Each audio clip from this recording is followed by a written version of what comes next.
Hello. My question is, when we say kasi yung title is Etiquette for Mistresses, automatic ang parang target market niya, mga wives or mistresses or women.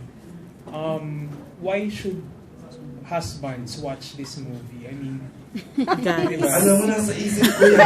Tanong na yan right now. Ay, wag na. Wow. Okay, so tuloy mo para mas malinaw. If you're recording this. Yeah, so why should husbands watch this? Kasi pag mistress movie, parang laging sympathy is dun sa wife. Kasi ito ang focus is mistress. Why should they watch this? Should husbands be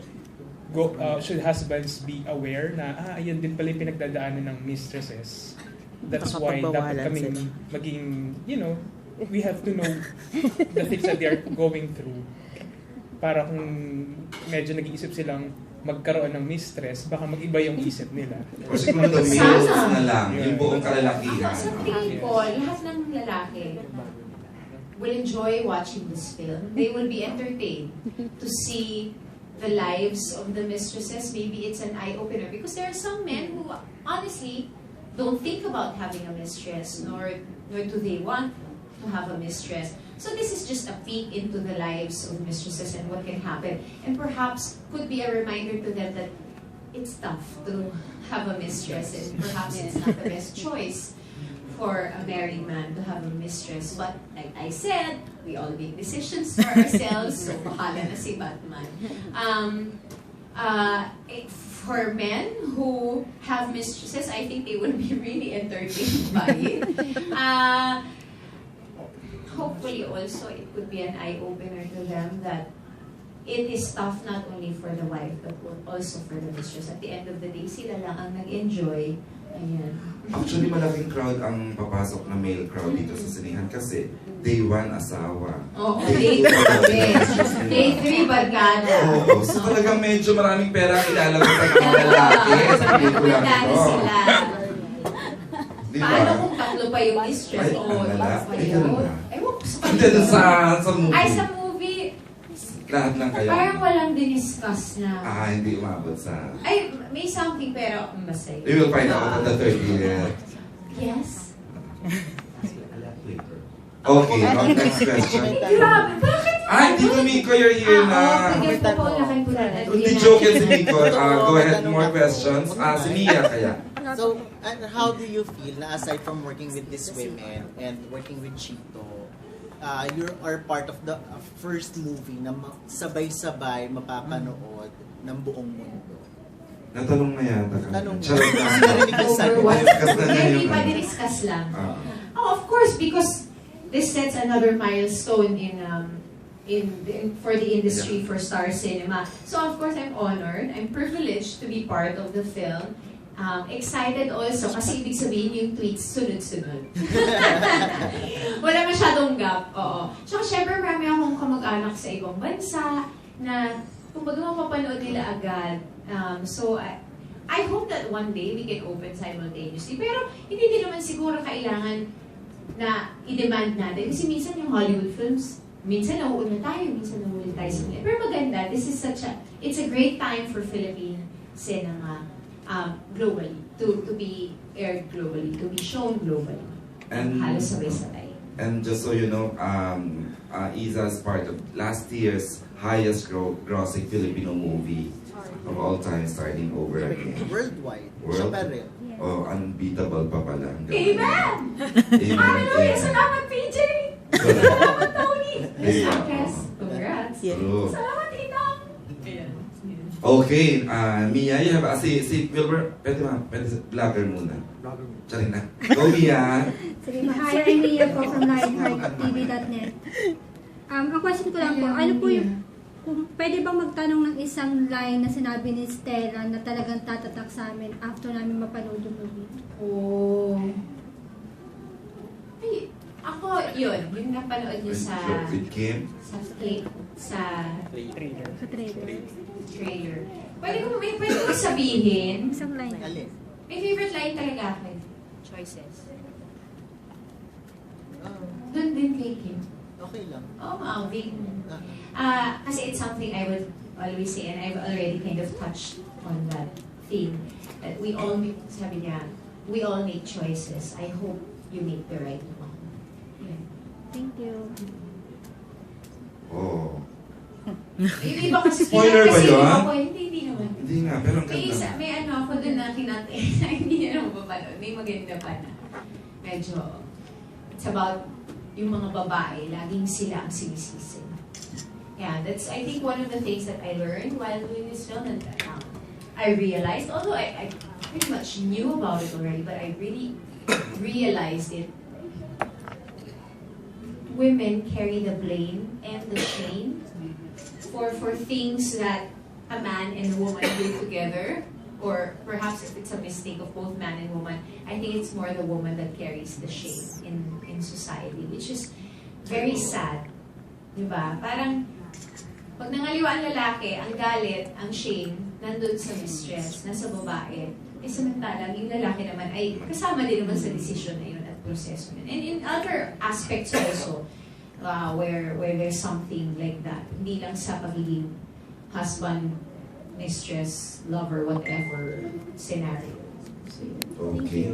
Okay na, Mia? Okay, si Wilbur, may question. Hello. Iza, I remember very well during the promotions of this book and when it was launched, Julia Daza repeatedly said in her guestings that, although you're not yet a married woman, I want to hear to say a viewpoint of a single woman here. She said that this book will have a large slice of a male readership, which was true. It went through seventh batch of printing because it was such a blockbuster during its sales.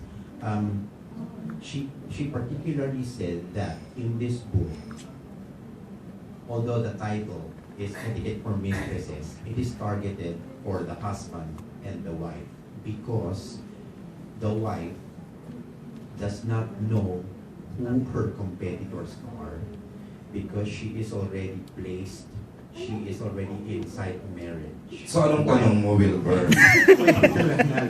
While the mistress, May setup. the mistress, she is very much aware who her competitor is, and that is the wife. So, for the husbands not to cheat, wives should act like mistresses to their husbands. Would you agree with that? Oh, for sure.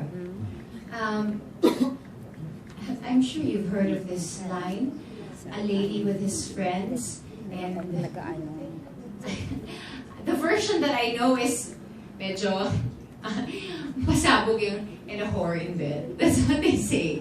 Diba? I mean, and I think that's true. One of the best things that a wife should do is, of course, cater to a man and his ego.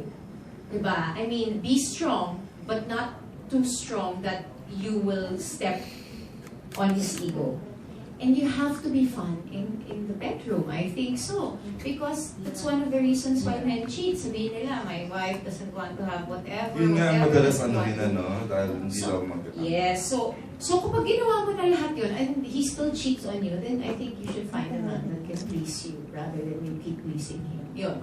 Yun na. But I think she really made such a strong point when she said that, and I believe in it. And one day when I'm married, I will make sure that my man is satisfied in every single way para hindi siya magkaroon ng mistress. And I will always remember to stroke his ego. Because I think men, I really, you diba? will Always. resign yourself to that? No, just stroke it once in a while because kailangan eh. I think that's, baka akala mo paano stroke. I mean, the ego of a man. That's why, di ba? You always have to please and cater, but at the same time, oy, saan ka? Yeah. Kailangan meron ka pa rin ano eh. Feel ko na may upper hand ka pa rin. Ikaw ang batas. Di ba? Kasi na, ganon. Pero papaniwalain mo siya na siya yung batas. Ganon lang. Kasi Okay. Sige, go, Wilbur. When I see your filmography, I will notice that wala naman talagang tako. You did not really start as a teeny popper, no? I've had a few. You had a few. Okay. Let's not talk about that. I will. There are internationally famous actresses who have always been very vocal with their choices before they accept film roles. Meryl Streep, for example, is particular about the script before she accepts the role. Kate Blanchett wants to know if the role I'm going to play has a redemption, otherwise it's not worth playing it. Catherine Deneuve always wants to give the awful truth before she accepts the role. In the case of a reliable actress like you, what is a particular thing you will primarily consider before accepting a movie project, a character you play? Mind you, I do accept some stuff just because I'm friends also with the director. So when that happens, sometimes, let's not base this answer. Let's not think about what I'm going to say now. I think, for me, it's never about the number of scenes that I have. It's always about the meatiness of the character or the role. It's always, of course, maganda if you have redemption. I want my character to have depth and strength. I am not yet in Meryl Streep's or Kate Blanchett's or Catherine Deneuve's. Although I only gave them as example. Yeah, I know. At their level, I am not yet there yet. You have to be careful with the words, diba? But I think I'm on that path of realizing what I want for certain projects. There's also, like, I'm doing something for Cine Filipino. I also want to try out different genres. I'm doing a dark comedy, which I've never done. Like, just want to play around. So I'm using maybe the indie film market for that, because I don't think I can do that for mainstream because the budgets are, it's too big of a risk. So I play around also when I can in terms of my roles, the roles that I accept. But yes, I always want the role to be meaty and parang kumaga may ibubuga. Okay. Okay, na Wilbert, thank you. Thank you. Sige, we're down to our last 3 questions. Who would like to shoot prior to the last 2? Okay. The lady in the back. Sige, the lady in blue muna. Okay, girl.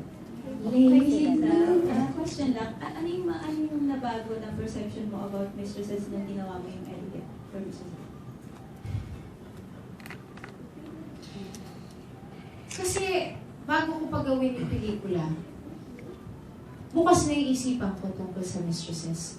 Alam ko na I know that they exist. I know that, I don't exactly know that what kind of secret world they have, no?